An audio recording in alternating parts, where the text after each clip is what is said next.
let me take you a moment to my glass-walled office. I'm sitting across a new hire, a product manager, a smart guy, really sharp, a real catch. He hit the floor running right from the get-go. And he was only with the company for 3 months, and he wanted to have a chat with me. Not with his supervisor, not with his supervisor. No, he wanted to go right to the top and have a chat with me. Well, fostering an open door policy, actually not an issue.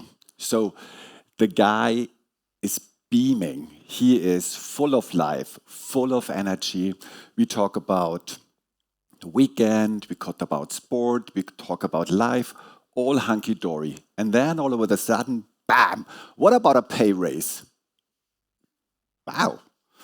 I mean, he was asking that as if he was asking for today's cafeteria menu. Still smiling, still upbeat.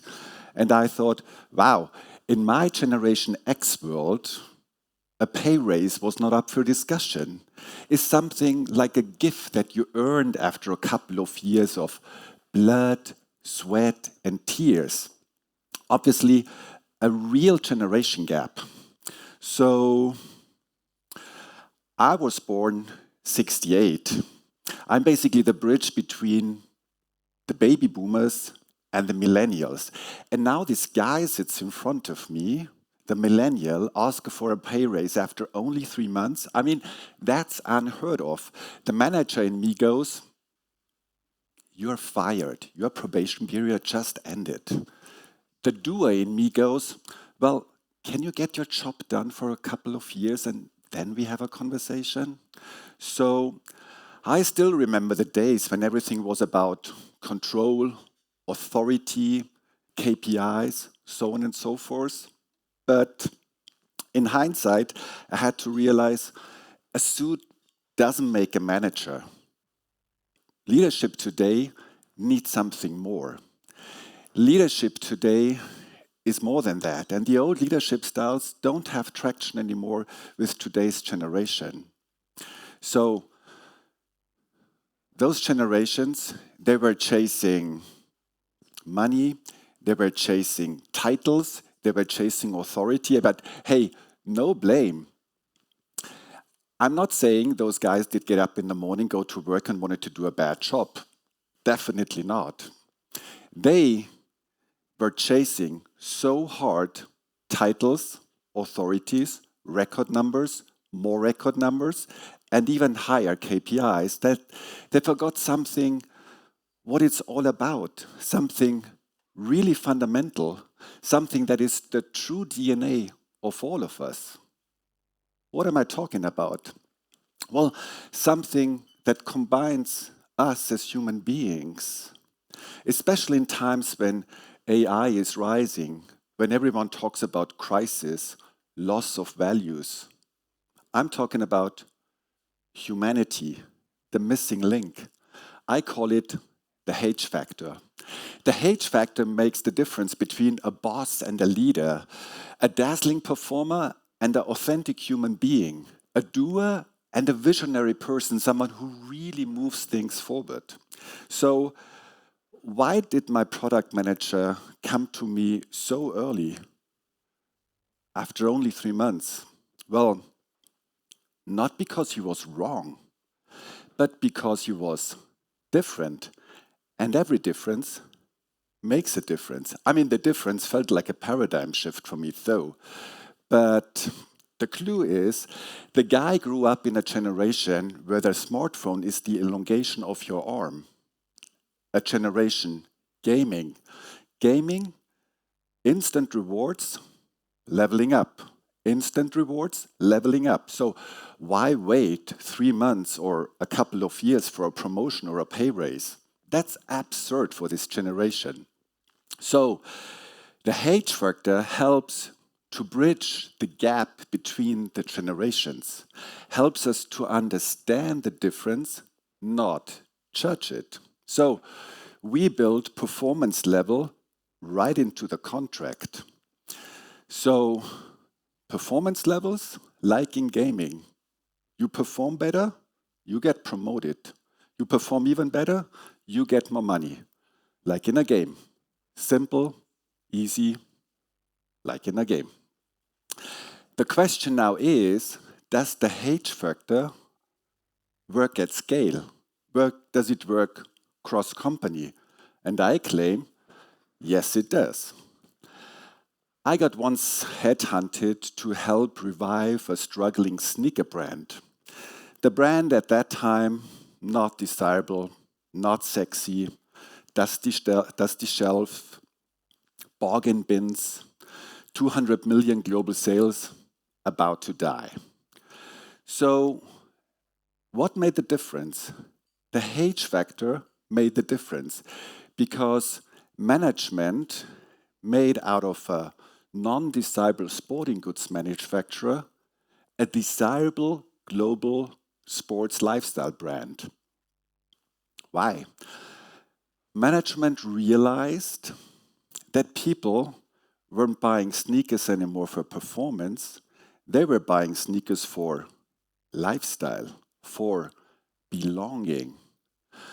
And management tapped into that human insight not through data science or number crunching, but through human intuition, by their gut feel. And the collaboration with the German designer Jill Sander at that time, rebellious women's designer, was the beginning of that journey. What did she do? Jill Sander took a man's soccer boot, swapped the cleated outsole, put a street sole on it, and put a former man's soccer boot into the runway collection of her women's collection. A man's soccer boot in a women's runway collection. Unseen, unheard of, a real head turner. That was revolutionary at that time. So what people now got all over the sudden was not only a pair of footwear. What they got was a lifestyle, a feeling of belonging to a special group by wearing this kind of footwear. So millions turned into billions because management realized its vision and intuition over spreadsheets and numbers. The H factor really helped to move the company vision. The H factor really moved the company forward. It transformed the company. That's the power of the H factor. And the company also realized that it's about people. It's about human connection. It's not only about the product.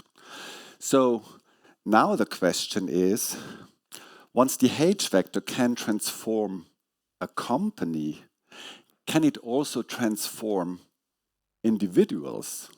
And I claim, yes, it can. It can also transform individuals. And once we untap this human core, we untap unstoppable human power.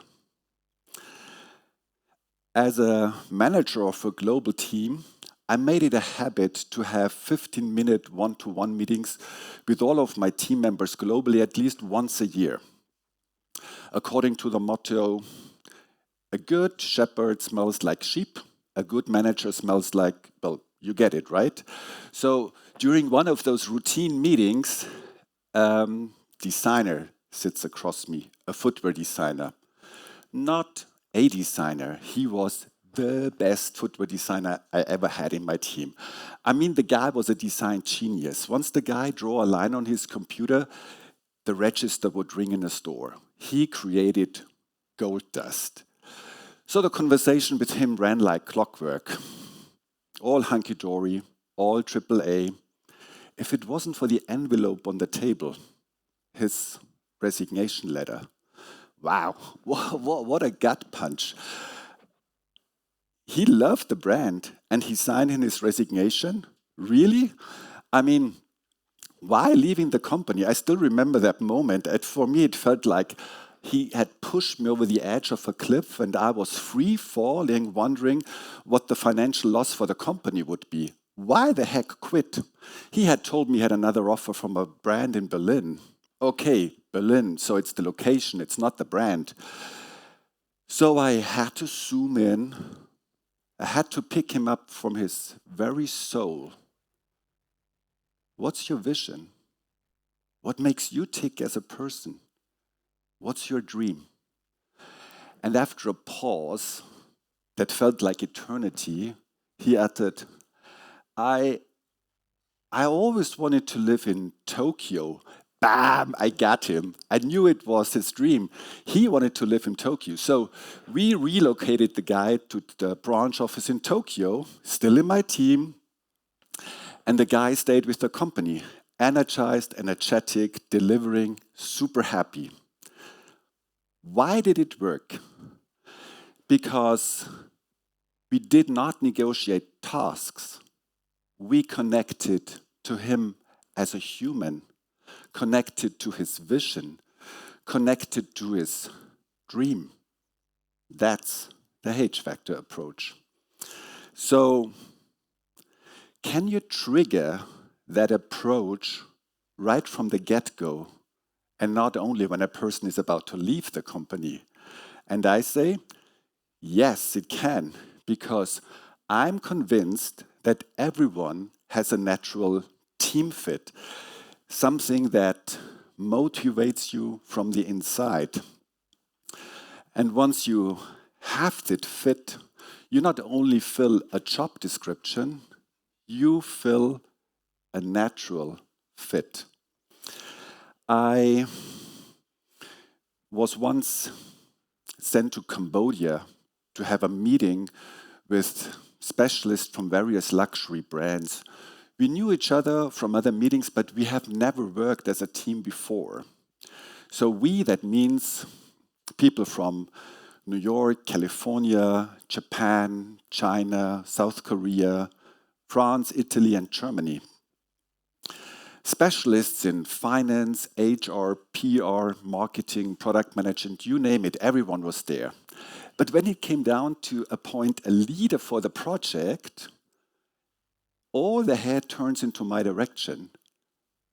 A natural team fit, the leader, without even having discussed it before. Everyone was sure he was supposed to lead. And I'm not telling you that because I want to be the alpha dog all the time. No, I'm telling you that because I'm convinced that everyone has a natural fit. I mean, remember back to school?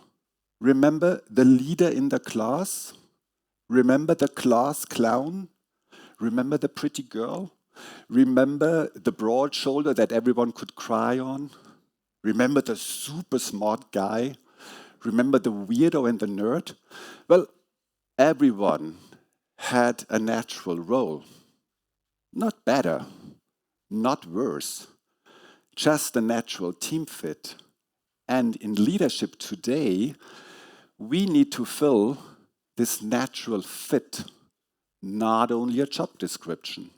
And what you get then is not only a team that works well, but a high-performance team that really moves mountains. I mean, I was once to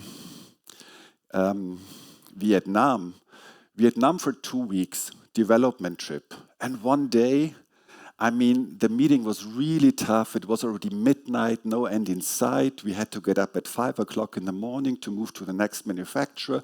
So I decided, let's split the team. One team would stay, finish the job there. The other one would go to the hotel, get up early in the morning, move to the next manufacturer. And at lunchtime the next day, we would all meet together. Both teams were successful, all in a good mood. Physically tired? Oh yes, absolutely. Demotivated? Never. So why was everyone willing to go the extra mile? Because once people align to the human fit, the H factor fuels resilience, and the H factor triggers performance. That's the power of the H factor. But hey, there is one last thing that beats everything so far we heard about the H factor. It's the human advantage. I once went to London with the board of management to present the company to the bankers in London from its best side. We did what I thought was the perfect pitch. I mean, solid on paper, really buttoned up, really powerful, really strong. And the reaction? Zero. It felt like we played Beethoven's Fifth in an empty hall. But hey, we still had one ass in our sleeve, and lunch was served in the hotel lobby. So we went to the lobby, and it was finger food, snacks, small talk, comfort break. And the banker next to me, he has noticed the bartender. The bartender shaking, having fun, really connecting to the bankers, something that we didn't achieve in the morning. And he was going on like, this bartender, doesn't he look like the sprinter? And me pretending not to know what he was talking about. I don't have a clue what you're talking about. Doesn't he look like the sprinter? Doesn't he look like Usain Bolt? Oh my God, it's Usain Bolt, fastest man on the globe. Usain Bolt, world record in running. It's unbelievable. I mean, the whole atmosphere in the room flipped in that moment. People were joking, having fun, smiling. Phones came out, selfie time with Usain Bolt. Even people that didn't talk in the morning were alive. The human icebergs that we talked to in the morning melted completely. The question is, what is Usain Bolt doing there? I mean, one could say, well, of course, he gets a lot of money, he can show up and serve some drinks, right? Usain Bolt could say, well, it's not in my job description. I'm supposed to run. I'm not here for shaking drinks for stiff suits here in London. But hey, guys, it goes much deeper than that, because what was supposed to be a nice to have with Usain Bolt showing up during lunch break was a real game changer. Not through his speed and not through his medals, but with his heart. He changed the atmosphere, he changed the mood, and he changed even the way I looked at management. Management is not about authority, it's not about hierarchy, it's about connecting, it's about caring. It's not about KPIs, it's about humanity.